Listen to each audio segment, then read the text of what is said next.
Alright guys, ini lubang best lah, lubang signature patrinya. Depan ada kolam, lepas kolam bunker dan green.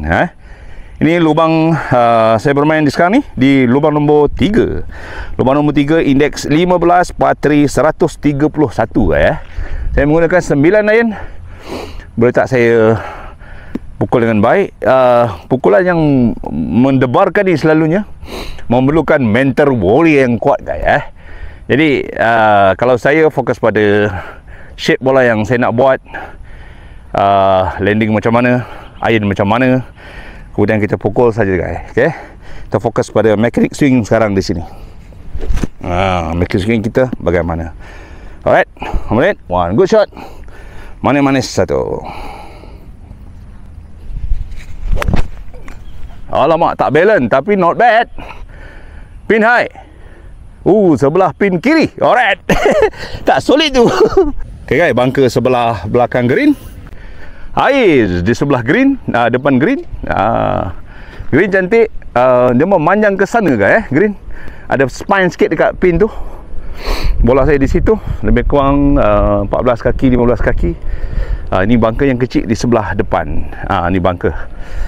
Saya tengok boleh tak saya dapatkan pukulan yang baik, birdie. InsyaAllah saya try for birdie guys. Okay Gary, kita try birdie.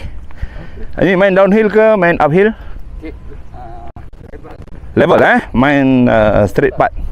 Straight putt nampak macam sikit uphill, tapi dia turun ke sana. Saya rasa mungkin keadaan rumput ni agak menyongsong sikit ke apa, tak tahulah. Saya try kita try sebaik mungkin birdie untuk 15 kaki.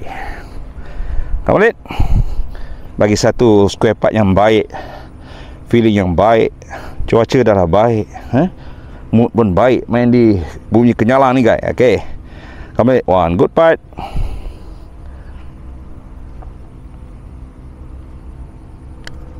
Yalah.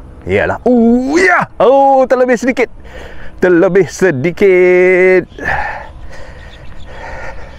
Okay guys, kita masuk par satu. Turun sedikit, saya ambil luar lubang sahaja. One good putt.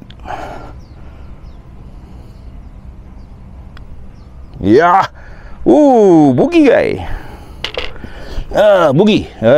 Tak biasalah dia punya green. Alright. Manis-manis game, datangkan